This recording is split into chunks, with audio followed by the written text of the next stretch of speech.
కడప జిల్లాలో మాజీ supreme court chief justice NV Ramana పర్యటించారు. ఎర్రముక్కపల్లిలోని సిపి బ్రౌన్ గ్రంథాలయాన్ని సందర్శించారు.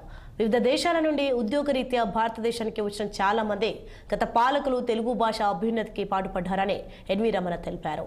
అందులో కీలకమైన వ్యక్తిగా సిపి బ్రౌన్ తెలుగు భాషను నేర్చుకుని అతని జీవితకాలమంతా ధారపోశారని కొనియాడారు. సింధు నాగరికతతో సమానంగా అభివృద్ధి చెందే విధంగా కృషి చేశారని పేర్కొన్నారు. ఇప్పుడున్న సమాజంలో మాతృభాషను మరిచి ఇంగ్లీష్ వైపు వ్యామోహంతో సమాజం అడుగులు వేస్తుందని, ప్రపంచంలోని అన్ని దేశాలు వారి మాతృభాషనే గౌరవిస్తాయని వెల్లడించారు. తెలుగు భాష తీయదనాన్ని రానున్న రోజుల్లో మన విద్యార్థులకు అందించాల్సిన అవసరం ఉందన్నారు.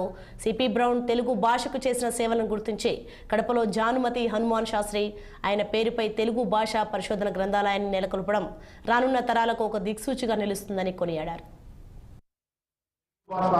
గొప్పదాన్ని గుర్తించినటువంటి మహానుభావుడు బ్రౌన్.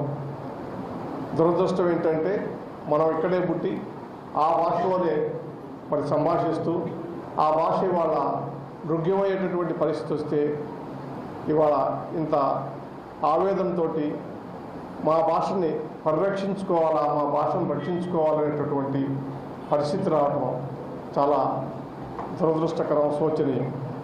పౌరులు కానీ తెలుగు భాష అభిమానులు కానీ ఆవేదనతో ఒక తెలుగు భాషను పునరుజ్జింపజేయాలా, తెలుగు భాషను గుర్తింపు తీసుకురావాలా, తెలుగు భాషను మళ్ళా పరిరక్షించుకోవాలనేటువంటి ఒక ఉద్యమంలాగా చేశారు. దురదృష్టవశాత్తు రాష్ట్ర విభజన తర్వాత రెండు తెలుగు రాష్ట్రాల్లో భాష మీద మరి ప్రభావం పడి దాన్ని పూర్తిగా మర్చిపోయేటటువంటి పరిస్థితి, మళ్ళా ఇంకా దిగజారిపోయేటటువంటి పరిస్థితి నాకు కనిపించింది. బీఆర్ఎస్ అధినేత కేసీఆర్